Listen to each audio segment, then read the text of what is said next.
शांति। आज 18 जनवरी 2024 है और आज प्यारे बाबा का अव्यक्त स्मृति दिवस है। आज बाबा के पिताश्री जी के पुण्य स्मृति दिवस पर सुनाने के लिए बाप दादा के महावाक्य। तो बाबा ने कहा, मीठे बच्चे, बाप की दिल अंदर बच्चों को सदा सुखी बनाने की फर्स्ट क्लास आश रहती है। बाप यही चाहते हैं कि मेरे बच्चे लायक बन स्वर्ग के मालिक बने।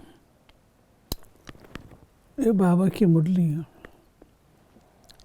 कई मुरलियों से अंश निकाल करके बनाई गई है और ये दिन हमारे लिए बहुत ही विशेष दिवस है, क्योंकि इतिहास बदलता है। संगम युग का फेज बदलता है। शिव बाबा ब्रह्मा के द्वारा समझाते हैं। अब ब्रह्मा अव्यक्त है, लेकिन रचना का कार्य संपन्न नहीं हुआ है। बाबा की रचना में अव्यक्त रचना का बहुत बड़ा भाग है। सतयुगी देवताएं थोड़े होंगे, त्रेता युगी उससे ज़्यादा। बाद में जो द्वापर और उसकी आती हैं, त्रेता युग के बाद की भी प्रजा है, वो तो बहुत होती है। और बाबा कहता है, हर आत्मा को मैं जीवन मुक्ति प्रदान करता हूँ, हर आत्मा को पवित्रता सुख शांति का वर्षा देता हूँ, क्योंकि मैं पिता हूँ। तो वो कार्य कैसे हो? वो कार्य देह में रह के नहीं हो सकता था। अव्यक्त रूप से बाप और दादा दोनों मिल करके आज इतना विशाल विस्तार जो हम देख रहे हैं, अव्यक्त रचना है। तो बाबा ने कहा, ये क्यों कर रहा हूँ? मैं पिता हूँ, तो मेरे दिल के अंदर आश रहती है कि मैं सब आत्माओं को सुख दूँ। बाबा ने कहा, बच्चे जानते हैं, अभी भगवान सम्मुख बैठकर हमको ज्ञान के गीत सुनाते हैं, वह ज्ञान की डांस कराते हैं। इस ज्ञान डांस से तुम देवताओं माफिक सदा सुखी और हर्षित रहेंगे। भगवान को ही बेहद का बाप व विश्व का रचयिता कहा जाता है। आत्मा समझती है बाबा हमारे लिए स्वर्ग की सौगात लाए हैं। वही रचयिता है, स्वर्ग का मालिक बनाने के लिए राजयोग सिखाते हैं। कहते हैं बाप को और विश्व के मालिक बने को याद करो। बाबा ने कहा कि विश्व का रचयिता बाप डायरेक्ट समझा रहे हैं, हम तुमको विश्व का मालिक बनाने आया हूँ, तो तुम्हारा स्वभाव बहुत फर्स्ट क्लास चाहिए। तुम्हारी चलन ऐसी होनी चाहिए जो सब कहें कि ये तो जैसे देवता है। देवताएं नामी ग्रामी हैं, कहते हैं इनका स्वभाव एकदम देवताई है, बिल्कुल मीठे शांत स्वभाव के हैं। तो ऐसे बच्चों को बाप भी देख खुश होते हैं। बाबा स्वर्ग का मालिक बनाने आते हैं, तो तुम्हें कितना मददगार बनना चाहिए। दो चीज़ें, एक है बाबा कहते मैं तुमको सुख देता हूँ। फिर बाबा हमसे ये भी, बच्चों से भी तो आश रखते हैं कि बच्चे भी इतने सुधरेले हों, बाबा के प्यार का रिस्पॉन्ड करें। तो बाबा भी उन बच्चों को प्यार करते हैं जो बाबा के मददगार बनते हैं। बाबा ने कहा कि बाबा स्वर्ग के मालिक बनाने आते हैं, तो तुम्हें कितना मददगार बनना चाहिए, सर्विस में आप ही लग जाना चाहिए। ऐसे नहीं मैं थक गया हूँ, फुर्सत नहीं है। समय पर सब काम करने में कल्याण है। यज्ञ सर्विस का इजाफा शिव बाबा देते हैं। बाबा बच्चों की दैवी चलन देखते हैं तो कुर्बान जाते हैं। फिर बाबा ने कहा, तुम बच्चे इस पढ़ाई से कितनी ऊंची कमाई करते हो, तुम पद्मा पदमपति बनते हो। बाबा ने कहा कि तुम इस पुरानी दुनिया से ममत्व मिटाते रहो, इस देह को भी भूलते जाओ। हम आत्मा इंडिपेंडेंट है, बस एक बाप के सिवाय और किसी की याद ना आए। जीते जी जैसे कि मौत की अवस्था रहना है जीते जी जैसे कि मौत की अवस्था में रहना है। पुराने जन्म से जैसे अपना लंगर छूटा हुआ है और हम नई दुनिया में जी रहे हैं, अलौकिक दुनिया।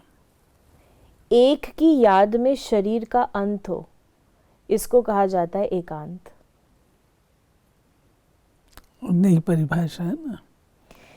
मीठे बच्चे, तुम जानते हो कि ऐसी ऊंची पढ़ाई पढ़ाने वाला कौन है? इस चैतन्य डिब्बी में चैतन्य हीरा बैठा है, वही सत चित आनंद स्वरूप है।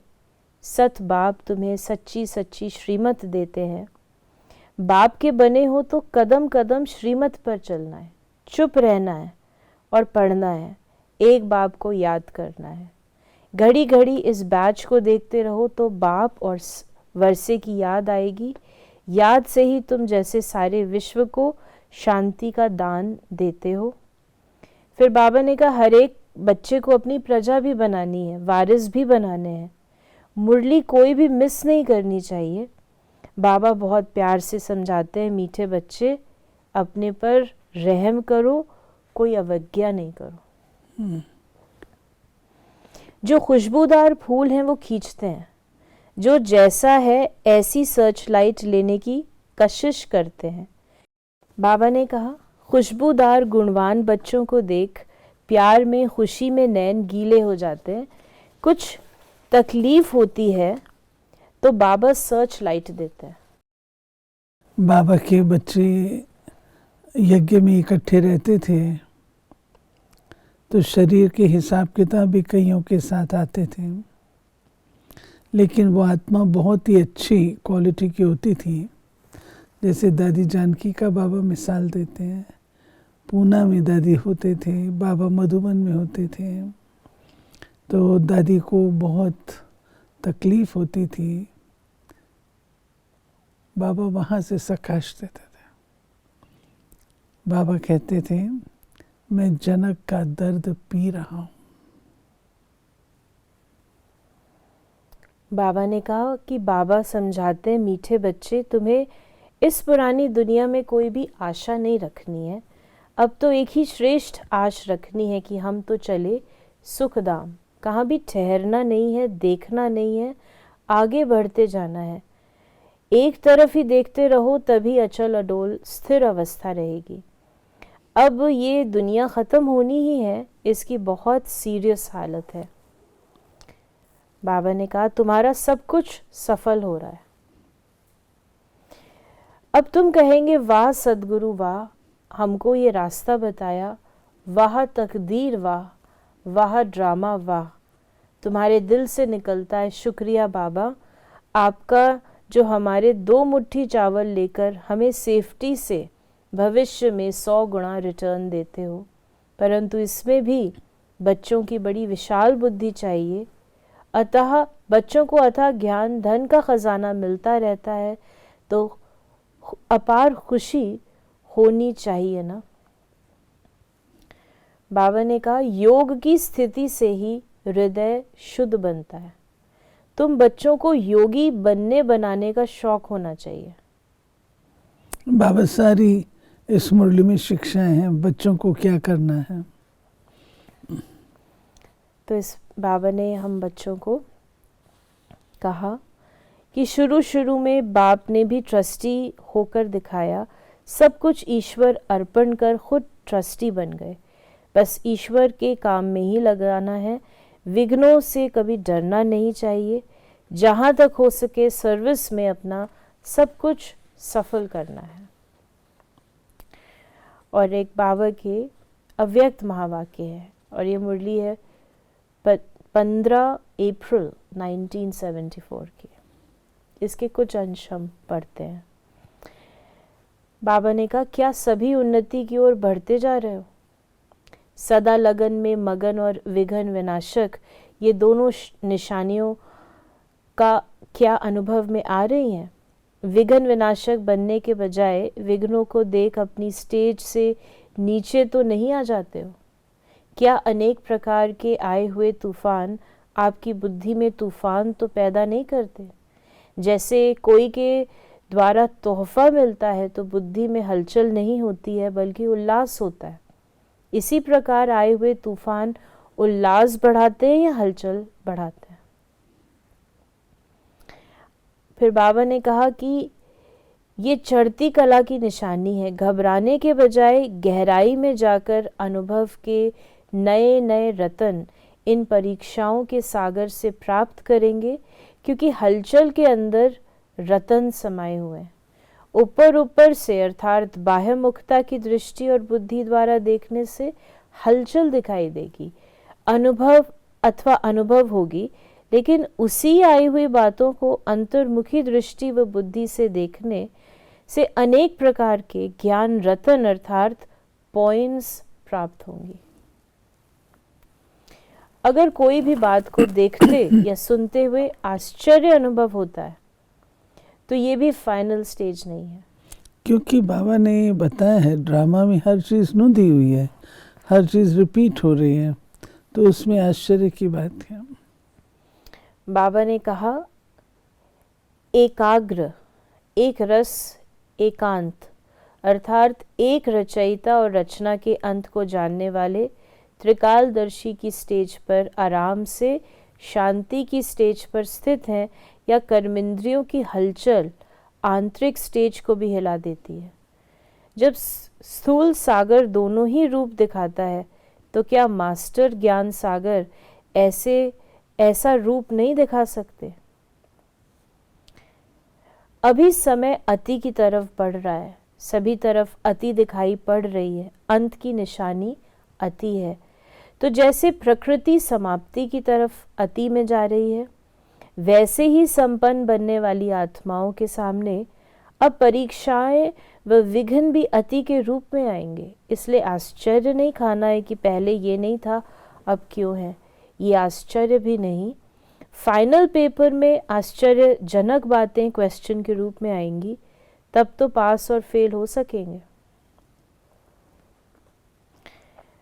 बाबा ने कहा अभी तक समस्या सीट की याद दिलाती है, विघ्न आता है तो विशेष योग लगाते हैं, भट्टी करते हैं, भट्टी रखते हैं। इससे सिद्ध होता है कि दुश्मन ही शस्त्र की स्मृति दिलाते हैं लेकिन स्वतः और सदा स्मृति नहीं रहती है। बाबा हम बच्चों की कमजोरी बता रहे हैं कि जब बात कोई आती है तब योग लगाते हैं। आप सभी हिम्मत, उल्लास और सर्व के सहयोगी सदा रहते हुए चल रहे हो।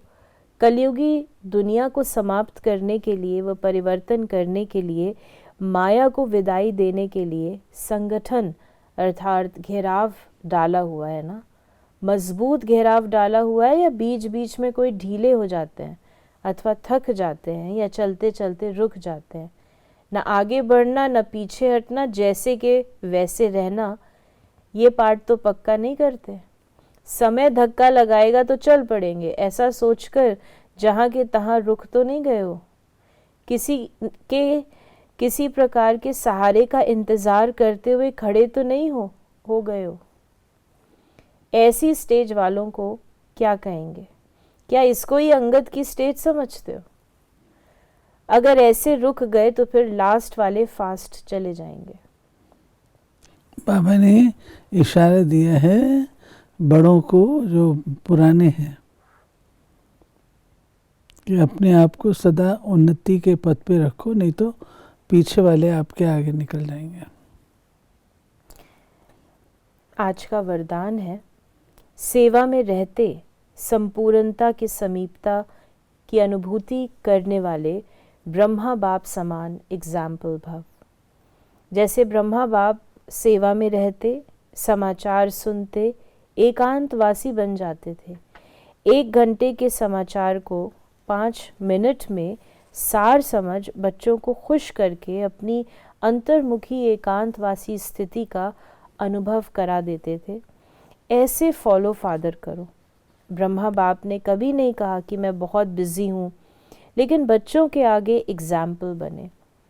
ऐसे समय प्रमाण अभी इस अभ्यास की आवश्यकता है। दिल की लगन हो तो समय निकल आएगा और अनेकों के लिए एग्जाम्पल बन जाएंगे। स्लोगन है, हर कर्म में कर्म और योग का अनुभव होना ही कर्म योग है।